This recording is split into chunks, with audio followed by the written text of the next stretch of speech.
Hej, jeg hedder Pia, og jeg er kredsleder i FDF Nibe. Jeg vil fortælle dig lidt om og vise dig lidt om, hvad FDF Nibe er.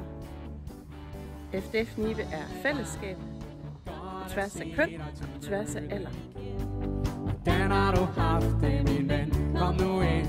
FDF Nibe er krimimad. Så tager vi en sang, vi holder ugen.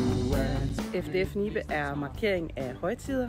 Vi samles her i FDF. Det er her, vi mødes.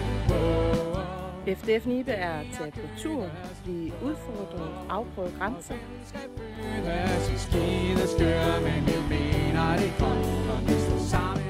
FDF Nibe er samarbejde med kirken.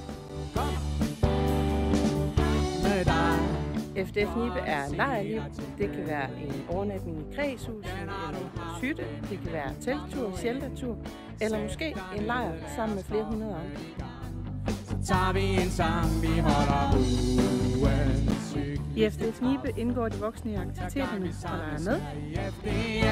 Det er her, vi mødes på.